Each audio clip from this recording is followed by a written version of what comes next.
తూర్పు గోదావరి జిల్లాలో డాక్టర్ ప్రియాంక ఘటనపై వైఎస్ఆర్సీపీ నేతలు తీవ్ర నిరసన వ్యక్తం చేశారు.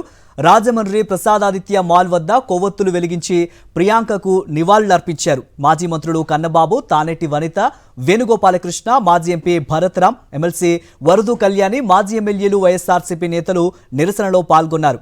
ఘటనకు బాధ్యులైన నిందితులపై కఠిన చర్యలు తీసుకోవాలని, వారిని కాపాడేందుకు ప్రయత్నించిన వారిపైన చర్యలు తీసుకోవాలని డిమాండ్ చేశారు. ప్రియాంక తండ్రి తన ఆవేదనను వెల్లడించే వరకు ప్రభుత్వం స్పందించకపోవటం అమానవీయమని వైఎస్ఆర్సీపీ నేతలు విమర్శించారు.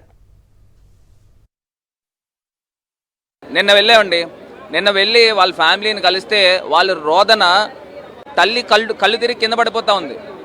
ఆమెకి లో బీపీ వచ్చి పడిపోతా ఉంది. వెళ్ళి అప్పుడు హుటాహుటిని వెళ్ళి హాస్పిటల్లో కూడా అడ్మిట్ చేసిన సందర్భం. అంటే కడుపు కోత ఎంత దారుణంగా ఉందో.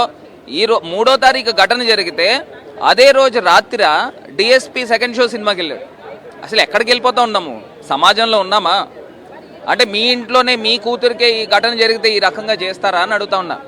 ఆమె చావు బతుకుల్లో హాస్పిటల్లో ఉంటే ఇంత చిన్న యాక్సిడెంట్ అని మీరు ఎలాగ 6వ తారీఖు అభివర్ణిస్తారని అడుగుతున్నా.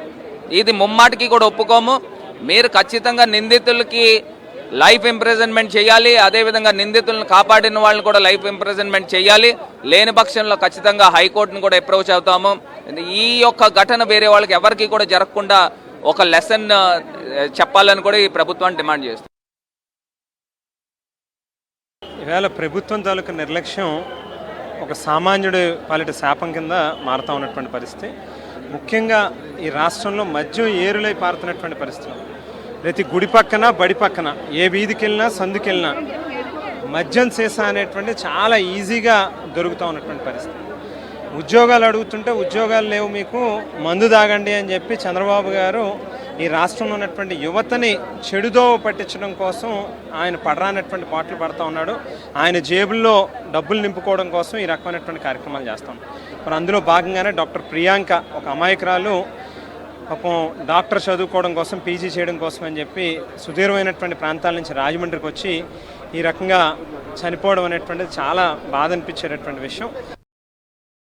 మరిన్ని అప్డేట్స్ కోసం ఛానల్ను సబ్స్క్రైబ్ చేయండి. నోటిఫికేషన్స్ కోసం బెల్ ఐకాన్ పై క్లిక్ చేయండి.